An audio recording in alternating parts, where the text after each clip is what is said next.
여러분은 가진 자입니까? 아니면 없는 자입니까? 많은 사람이 사실 가진 자에 대해 이중적인 마음을 품고 있습니다. 우선 사람들은 굉장히 반감을 가지고 있습니다. 부럽고 시기 질투가 나죠. 세상에 베풀지 않으면서 자기만 막 가지고 살아가는 그 모습이 너무 얄밉고 조금 짜증이 납니다. 그런데 동시에 사람들은 되게 좋아합니다. 부러워하고 나도 그렇게 되고 싶어 합니다. 미워하는 대상, 반감을 품은 대상이 또 내가 되었으면 좋겠다고 생각하는 게 이중적인 마음이 아니면 무엇이겠습니까? 그런데 왜 이런 이중성을 가지게 될까? 사람들이 왜 이런 이중성을 가지게 되느냐? 그것은 사실 사람들이 다른 사람이 아닌 그 사람 그 자체가 아닌 자신이 얼마나 가질 수 있는가, 그 소유에만 관심을 두고 살기 때문입니다. 내가 얼마나 가질 수 있을까? 이것을 인류는 동서고금원해 왔습니다. 이것은 우상 숭배적인 우리의 보편성인데요. 알고 보면 사람은 사실 빈부격차와 상관없이 누구나 많이 가지기를 원합니다. 가진 자도 더 가지고 싶어하고 못 가진 자도 더 가지고 싶어합니다. 그래서 사실은 우리가 가진 자를 미워하거나 또는 부러워하게 되는 이유도 상대적인 박탈감 때문이죠. 내가 더 가지고 싶다. 그 사람은 안중에 없습니다. 그 사람이 어떤 사람이고 그 사람이 어떤 삶을 살고 있는지 이런 생각은 별로 하지 않고 그저 그 소유로 인한 상대적인 박탈감으로 인해 사람들을 미워하기도 하고 부러워하기도 합니다. 그래서 실제로 사람들이 가진 자가 되고 나면 이제는 별로 사람들을 신경 쓰지 않고 살아가는 모습을 보게 됩니다. 소유에 만족하기 때문에 다른 사람이 자기를 미워하든 시기 질투하든 부러워하든 아무 신경 쓰지 않고 살아가는 걸 보게 됩니다. 그리고 그것을 절대로 남에게 베풀지 않고 꽉 움켜쥐고 살죠.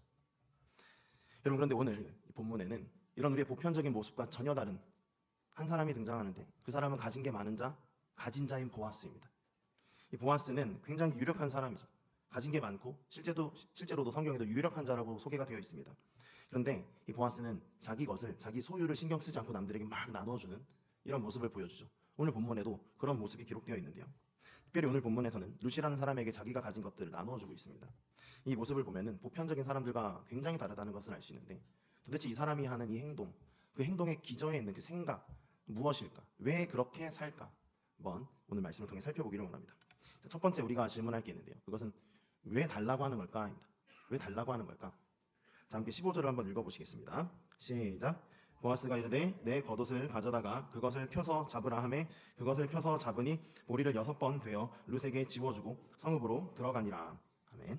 자, 새벽에 이제 룻이 집으로 돌아가기 전에 보아스가 말했는데 내 겉옷을 가져다가 이렇게 말합니다. 자, 이 표현은 원문상으로는 너 위에 걸친 그 겉옷 내게 주라 이런 표현입니다. 달라는 겁니다.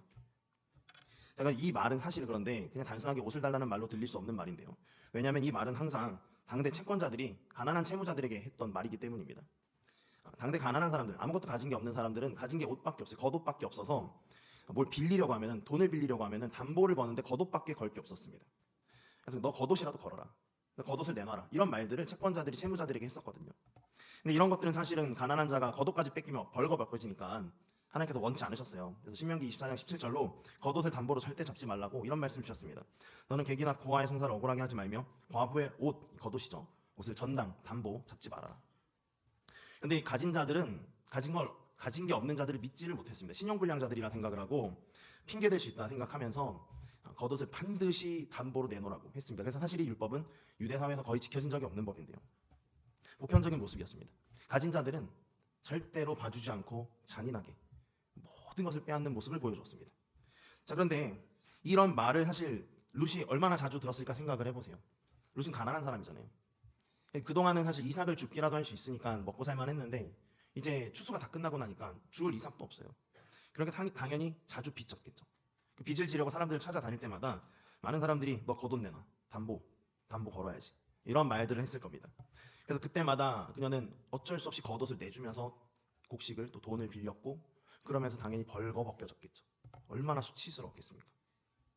그러니까 이런 말은 사실 이 룻이 듣기만 해도 몸서리가 쳐지는 그런 말이었을 겁니다. 바로 이게 굉장히 수상하다는 거예요. 왜냐하면 이 말을 보아스가 했기 때문이죠. 아시다시피 보아스는 가진 자이지만 성경적인 사람, 굉장히 자비로운 사람이잖아요. 이 사람은 자기가 뭘 많이 가지는 거에 별 관심이 원래 없는 사람입니다. 베푸는 사람이거든요.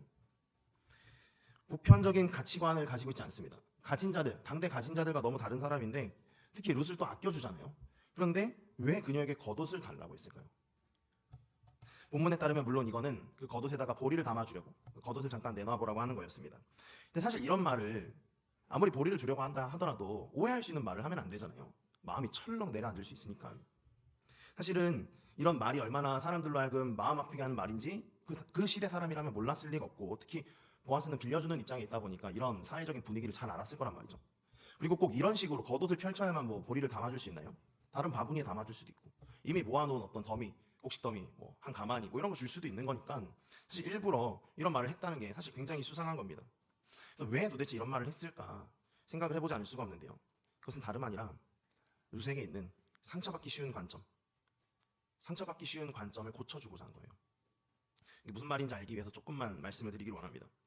여러분, 그동안 그녀가 빚지는 자로서 겉옷을 자주 뺏겼을 거라고 말씀드렸죠.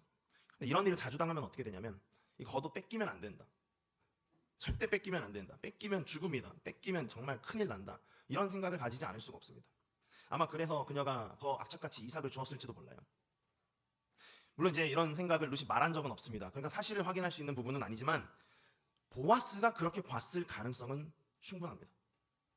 그는 배려심이 깊고 사람의 속을 헤아리는 사람이기 때문에 루시 얼마나 많이 이런 말들로 인해 상처를 받았을까, 얼마나 그런 생각을 가지고 있을까 생각하는 사람이었을 겁니다.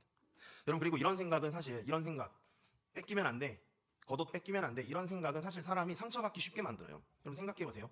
뺏길 수도 있지 뭐, 이런 생각을 가진 사람하고 뺏기면 절대 안 돼, 이런 사람 중에 실제로 뺏기면 누가 더 상처를 많이 받겠습니까? 뺏기면 절대 안 돼라고 생각하는 사람이 더 많은 상처를 받겠죠. 그래서 보아스는 이런 루세의 관점을 고쳐주고 싶었던 거예요. 그래서 겉옷을 달라고 하고요, 뺏는 줄 알았는데 거기에 사랑을 담아서 다시 돌려줬습니다. 보리를 담아서 돌려주는 거예요. 그래서 뺏기면 절대 안 돼, 주는 거는 손해야, 이런 생각을 가질 수 있던 그 루세의 생각을 바뀌게 해주고 싶었던 겁니다. 그래야 그녀가 사사건건 상처받는 일을 줄일 수 있기 때문이죠. 그리고 이것은 사실 아무나 할 수 있는 말이 아니잖아요. 가진 자만 할 수 있는 말입니다. 여러분, 똑같이 가진 게 없는 사람끼리 겉옷 내놔 이런 말 할 수 있습니까? 그런 말을 할 리가 없잖아요. 이 말은 원래 가진 자만 할 수 있는 말입니다. 가진 자이니까 겉옷 줘봐, 이런 말을 할 수 있는 거라고요. 사회적으로 지위가 높고 대지주인 보아스가 그래서 이 말을 할 수 있었고, 그런데 이 말을 다른 대지주들, 다른 가진 자들은 진짜로 빼앗기 위해 썼던 이 말을 보아스는 도리어 주기 위해 사용함으로써 사랑을 실천하고 그녀에게 있는 잘못된 관점을 고쳐주려고 한 거예요. 여러분, 그런데 우리 하나님께서도 그렇게 하신다는 것을 아십니까? 여러분, 이 세상은 뺏고 뺏기는 일이 비일비재해요. 그래서 상처 많이 받으셨죠. 우리는 이 세상에서 이미 많이 뺏겨봤고 그래서 많이 상처를 받았습니다. 그래서 우리 안에는 뺏기는 건 손해라는 생각이 가득 자리를 잡고 있어요. 하나님께서는 이런 생각을 가진 사람들을 고치기를 원하십니다. 우리는 뺏고 뺏기는 이 세상 가운데 사실 하나님께 바라는 게 사실 주시는 거 아니에요. 좀 주셨으면 좋겠다, 많은 걸 주셨으면 좋겠다. 그런데 놀랍게도 하나님은 우리에게 종종, 아니 자주, 좀 줘봐, 좀 나에게 줘봐, 이리 달라고 라고 말씀하시잖아요. 내 마음을 내게 줘, 내 힘을 나를 위해 써봐, 마음과 힘과 뜻을 다해서 나를 좀 사랑해봐, 나를 섬겨봐. 그리고 이런 말씀을 들을 때 우리는 하나님이 우리를 괴롭힌다고 생각을 합니다. 하나님을 오해하는 거예요. 그런데 하나님의 명령이니까 어길 수는 없잖아요. 그러니까 최소한으로 하려고 합니다. 어떻게든 그냥 옳지 않은 정도만 안 되도록 그냥 최소한으로 하려고 해요. 그래서 덜 뺏기려고 하고 덜 상처받으려고 해요. 그런데 실제로 그분이 요구하시는 대로 드려본 사람은 압니다. 그가 우리의 생각을 고쳐주시려고 달라고 하신다는 것을. 우리가 드리면 더 많은 것으로 돌려주셔서 우리로 하여금 그 관점을 고치게 해주신다는 것을. 그래서 우리가 상처받기 쉬운 영혼에서 상처받지 않는 영혼으로, 강건한 영혼으로 변화되게 해주신다는 사실을 말이죠. 여러분, 그리고 이것은 사실 정말 참된 치료법이라고 하지 않을 수가 없습니다. 세상은 세월이 흐르면 흐를수록 더 뺏고 뺏기는 세상이 되어갈 거예요. 세상이 뺏고 뺏기기를 멈추는 일은 없을 겁니다. 그러니까 우리는 항상 뺏고 뺏길 수 있어요. 그런데 이런 상황에서 하나님께서 우리를 도와주시겠다고 하시면서 주시기만 하면 우리는 뺏기는 것에 취약한 상태에서는 벗어나지 못할 겁니다. 주는 것이 달콤하니까, 뺏기는 것은 너무 싫으니까. 그러면 우리는 점점 더 쉽게 상처받게 되겠죠? 더 연약한 자가 되는 거예요. 그렇지만 하나님께서 우리의 생각을 고쳐주신다면, 누군가에게 주는 것도 유익할 수 있다는 생각을 가지게 해주시면 우리는 덜 상처받을 겁니다. 똑같은 환경에서도 더 강건하게 반응할 수 있게 되는 것이죠. 여러분, 그리고 이런 치료는 사실 하나님 같은 분만, 권위자만, 정말 가진 게 있는 자만 할 수 있는 겁니다. 권위가 있으니까 명령할 수 있는 거잖아요. 달라고. 친구들은 우리에게 이런 식으로 말할 수 없습니다. 사람들은 우리에게 이런 식으로 말하지 못해요. 그런 식으로 말할 생각도 하지 않습니다. 그래서 이 치료는 정말 귀한 거예요. 주는 거는 누구나 할 수 있습니다. 하지만 달라고 하고 주는 것은 많은 사람이 하지 못하는 것입니다. 게다가 그런 명령을 할 수 있는 자가 그런 생각을 가지는 경우는 거의 희귀하다고 할 수 있죠. 여러분, 이제 이 도움, 이 치료를 받지 않으시겠습니까? 그가 우리에게 달라고 하실 때 가진 게 이것뿐인데 또 달라고 하시면 어떡합니까? 주님, 주시지도 않으면서 또 달라고 하시면 어떡합니까? 이렇게 따지던 모습을 이제는 중단하고 그분이 나에게 달라고 하시는 이유가 있을 것이다. 그분에게 드리는 것은 손해가 아니다. 그분이 나에게 더 많은 것을 갚아주실 것이라는 사실을 이 성경 본문을 보시면서 보아스도 하는데 더 자비로우신 하나님 당연히 하실 줄 믿고 그 치료를 받으시길 바랍니다. 주님께서 우리에게 분명히 약속을 해주셨습니다. 내가 너를 단단하게 해주겠다. 걱정하지 말고 나를 믿고 나한테 줘봐라. 의사를 믿고 맡기는 사람만이 치료를 받을 수 있듯이 우리가 주님께 치료를 받으려면 그리해야 되는 줄 믿습니다. 베드로전서 5장 10절을 들으십시오. 모든 은혜의 하나님 곧 그리스도 안에서 너희를 부르사 자기의 영원한 영광에 들어가게 하시니가 잠깐 고난을 당한 너희를 친히 온전하게 하시며 굳건하게 하시며 강하게 하시며 너를 견고하게 하시리라. 우리에게 잠깐 달라고 하셔서 잠깐 고난받게 하시고 강건하게 하실 주님을 신뢰하길 바랍니다. 두 번째로 볼 게 있는데요. 두 번째로 우리가 물어볼 것은 도대체 그가 왜 6번 되어줬냐는 거예요. 앞서서 우리가 보아스가 룻에게 겉옷을 달라고 한 다음에 그 겉옷에다가 보리를 담아줬다고 이걸 봤잖아요. 근데 본문을 정확히 보면은 그가 그런 일을 6번이나 했다라고 되어 있습니다. 다시 한번 15절을 읽어보시죠. 시작. 보아스가 이르되 내 겉옷을 가져다가 그것을 펴서 잡으라 하매 그것을 펴서 잡으니 보리를 6번 되어 룻에게 지워주고 성읍으로 들어가니라. 아멘. 사람들은 보편적으로 누굴 잘 안 도와주지만 그래도 도와주는 사람도 더러 있긴 하죠. 근데 도와줄 때 도와주더라도 한두 번 도와줍니다. 무엇을 주더라도 한두 개 줍니다. 6번씩이나 한 사람은 없어요. 근데 보아스는 이날 6번이나 되어 주었다는 거예요. 특별히 성경학자들은 이 부분에서 보아스가 2번도 아니고 3번도 아니고 4번도 아니고 5번도 아니고 1번도 아니고 7번도 아니고 6번 했다는 것에 주목합니다. 성경학자들 가운데 상당수는 이 6이라는 숫자가 안식일부터 안식일까지 사이의 기간이라고 생각을 해요. 이번 안식일부터 다음 안식일까지 사이에 며칠 있습니까? 6일 있잖아요. 6일. 주일부터 주일 사이 며칠 있어요? 6일 있잖아요. 그래서 성경학자들 가운데 상당수는 이 6이라는 숫자가 안식일을 제외한 한 주간의 날짜 수라고 봅니다. 그러니까 보아스가 룻에게 6일치의 식량을 주었다라고 생각을 하는 거예요. 자, 그렇다면 왜 그는 보리 6일치를 룻에게 주었을까요? 왜냐하면 그래야만 룻이 보아스와 결혼하기 위해 다시 만날 때까지 다른 사람에게 빚지러 다니지 않을 수 있기 때문입니다. 6일 동안 먹을 게 있어야 빚지러 안 다닐 거 아니에요? 그리고 그래야만 누구에게도 채무자가 되지 않아서 겉옷을 담보로 뺏기는 일이 없을 겁니다. 왜 그렇게 봐야 되냐면요. 사실 유대인들이 잔치라는 것을 안식일에만 열기 때문이에요. 여러분 이해되시나요? 이 타작마당에서 이날 보리를 까부르는 것, 이것도 잔치였거든요. 그럼 언제 열렸겠어요? 안식일에 열렸을 겁니다. 혼인 잔치죠. 언제 열리겠습니까? 안식일에 열릴 겁니다. 그 사이 기간 며칠? 6일. 보아스는 이 6일치의 양식을 줌으로써 내가 너하고 결혼하는 그날까지는 이걸로 먹고 살 수 있도록 해주겠다라고 하는 것이죠. 여러분 그렇다면 만약에 보아스가 6일치 식량을 담아주지 않는다면 어떻게 될까요? 룻은 먹고 살기 위해서 또 누군가에게 빚을 져야 됩니다. 그리고 추수가 종료되었기 때문에 이제는 이삭을 주우러 다닐 수도 없죠. 그럼 어떻게 될까요? 또 빚을 져야 됩니다. 그럼 또 담보로 겉옷을 뺏기게 돼요. 그럼 어떻게 될까요? 또 겉옷 뺏기는 거 손해라는 생각을 하게 되겠죠. 그러면 어떻게 될까요? 아까 치료해줬는데 그 생각을 뺏기는 건 손해야라는 생각 안 할 수 있도록 치료해줬는데 또 돌아서게 되는 거예요. 아니지. 뺏기는 게 손해가 아니긴 뭘 손해가 아니야. 손해지 뭐. 이렇게 또 생각하게 되는 거예요. 여러분 그리고 이것은 보아스가 원했던 결과를 뒤집는 거잖아요. 그래서 보아스가 룻에게 6일치 보리 식량을 주는 겁니다. 그리고 만약에 6일치를 안 줘서 실제로 그녀의 생각이 이런 식으로 또 뒤집히게 되면은 보아스하고 룻이 가치관이 다른 사람으로서 결혼을 하게 돼요. 보아스는 주는 것이 좋다고 생각하는 사람, 룻은 뺏기는 게 싫다고 생각하는 사람. 이런 두 사람이 결혼하면 결혼 생활이 행복하기는 어렵겠죠. 여러분 그래서 보아스는 이날 6일치 식량을 6번 되어준 겁니다. 여러분 근데 이거 가진 자만 할 수 있는 사랑 맞죠? 누가 6날 동안 누군가 먹을 걸 다 챙겨줄 만큼 여유가 있겠어요? 없는 자가요? 아니죠. 가진 자가 할 수 있는 사랑 아닙니까? 따라서 이것은 정말 아무나 할 수 없는 가진 자만이 베풀 수 있는 사랑인 거예요. 여러분 그런데 오늘날 이제 우리를 돌아보십시오. 오늘날 우리에게 누가 이렇게 해줄 수 있습니까? 사실 오늘날 교회에 가진 자들이 꽤 많아요. 세상에도 가진 자들이 많죠. 그런데 그 가진 자들 가운데에는 다른 이들이 이렇게 다른 사람들에게 빚지는 것을 못 보고 내가 저 사람 챙겨야 되겠다, 다 책임져야 되겠다 이런 마음으로 모든 걸 보장해 주듯이 챙겨주는 그런 사람 보기 어렵습니다. 적선을 하더라도 얼마를 하고 구제를 하더라도 얼마를 하지만 정말로 이 사람이 언제까지 내가 얼마나 챙겨줘야지 그 삶이 영이 될 수 있을까 이런 걸 생각하면서 챙겨주는 그런 사람은 정말 드뭅니다. 여러분, 그런데 세상 사람들은 모르는, 그러나 우리는 알고 있는, 그렇게 하실 수 있는 가진 자, 유력한 자가 한 분 계시죠. 그분은 우리 하나님이십니다. 여러분, 그 하나님은 우리에게 어떻게 해주겠다고 하십니까? 내가 보아스처럼 해주겠다는 거예요. 그는 여러 가지 상처를 입고 있는 우리들을 도와주겠다고 하십니다.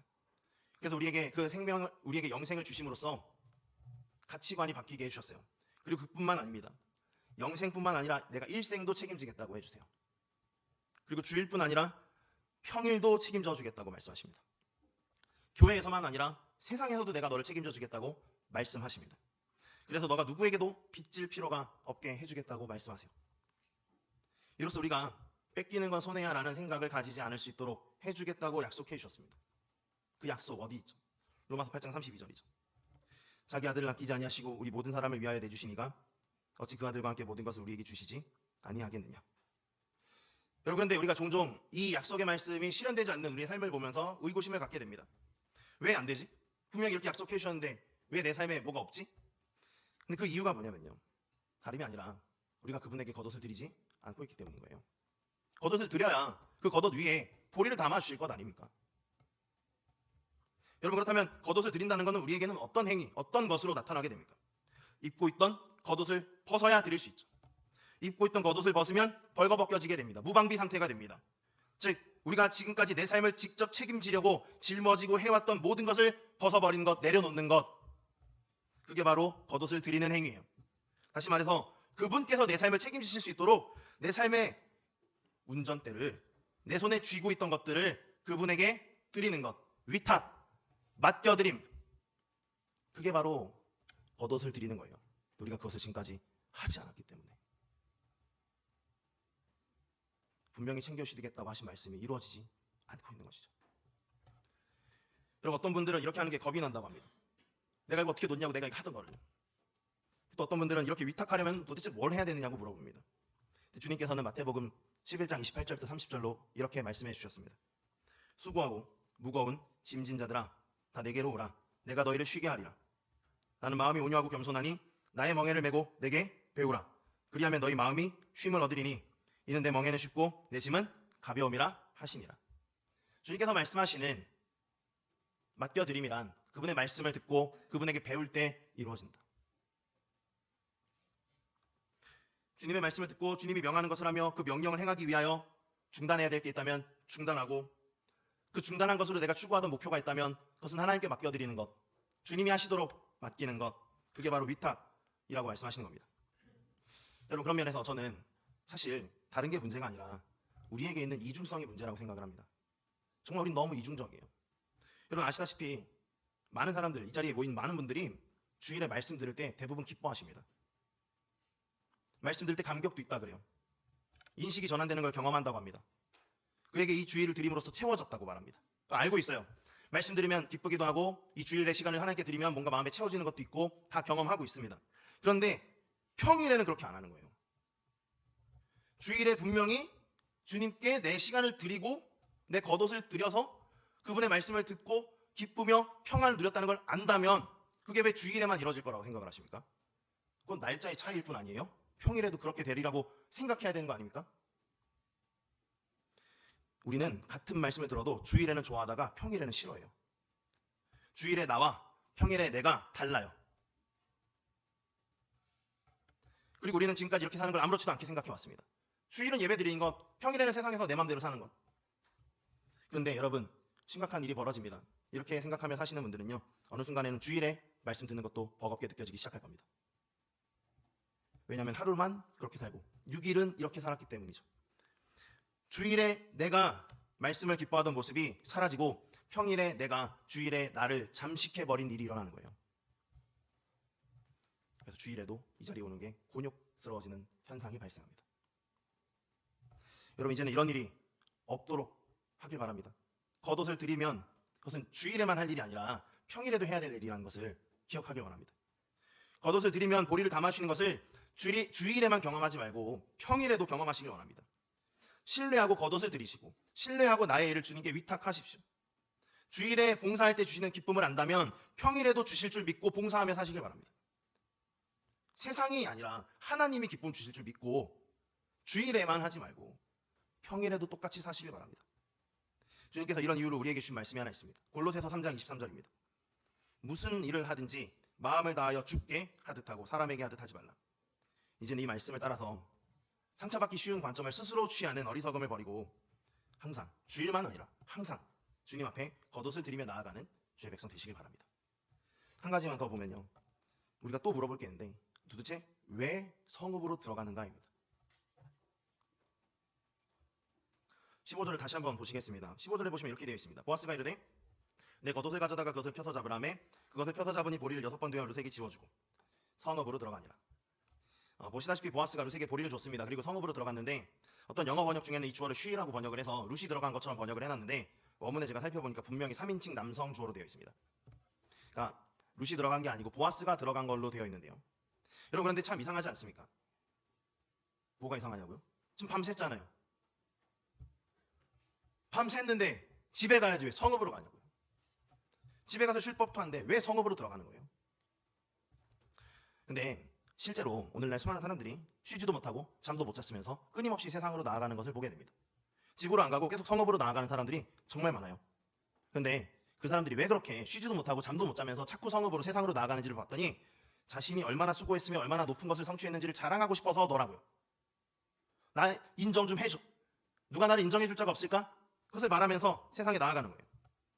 그럼 혹시 보아스도 그래서 잠도 안 자고 밤새 놓고 성읍으로 가는 걸까요?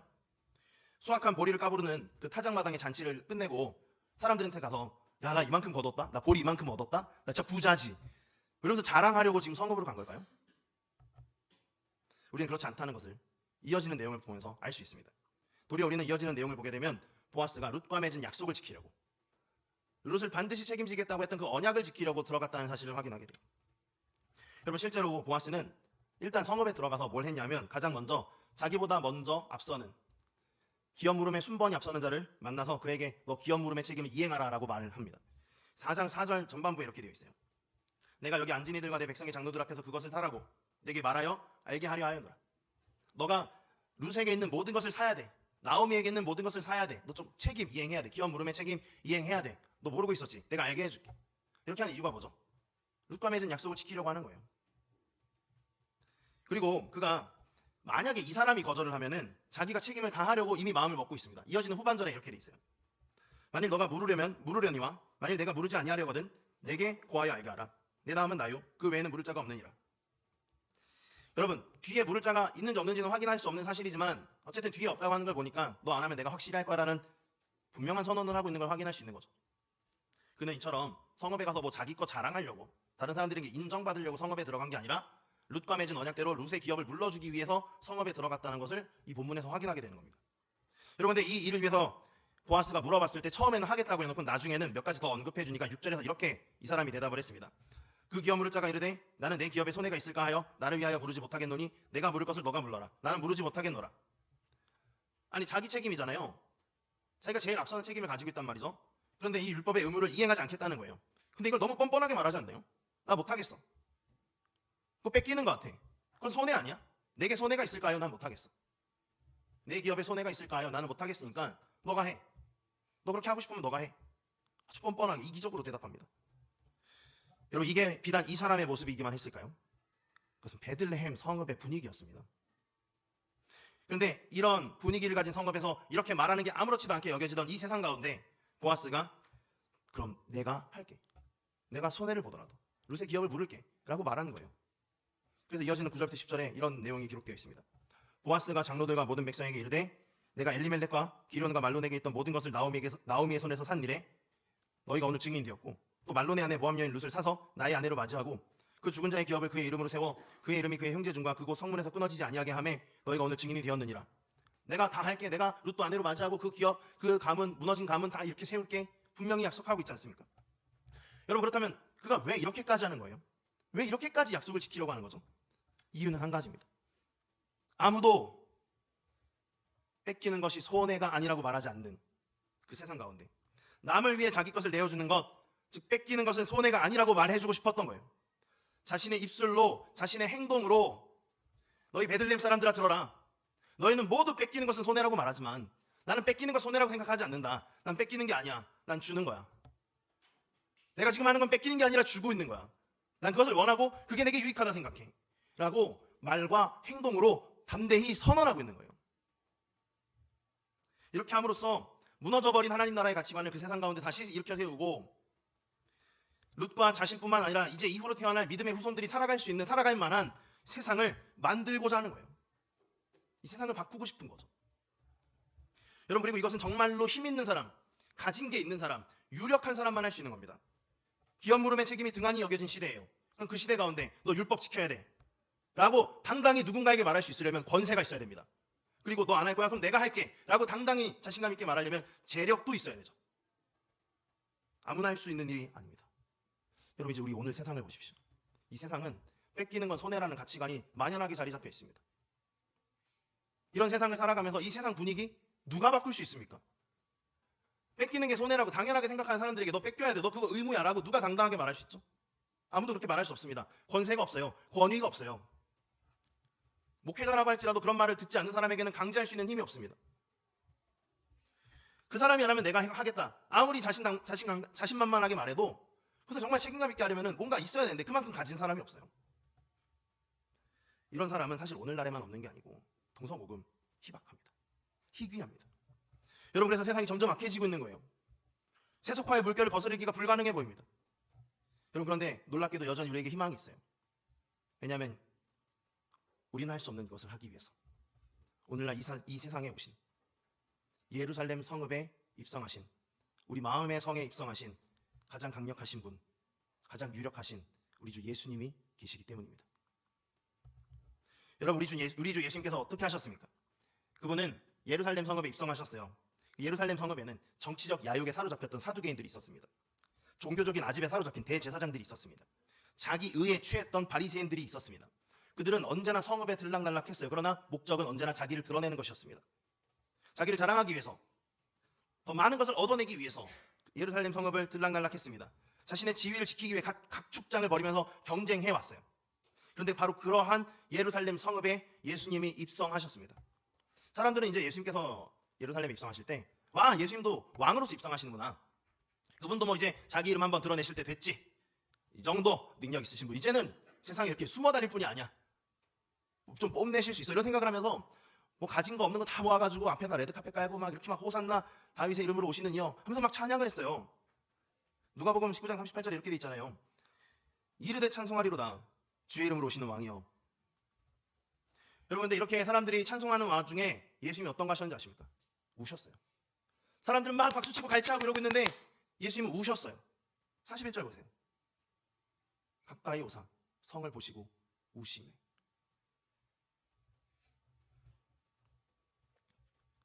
백성들 가운데 기업물을 책임을 맡은 사람들, 특별히 가장 기업물을 책임을 확실하게 맡았다고 할 수 있는, 국가적인 기업을 물을 책임을 맡았다고 할 수 있는 종교 지도자들, 바리새인들, 사두개인들, 대제사장들, 서기관들 하나 예외 없이 책임을 회피하고 자랑할 것만 늘어놓고 각 축장을 벌이고 있는 그 예루살렘 성읍을 보면서 우시지 않을 수가 없었어요.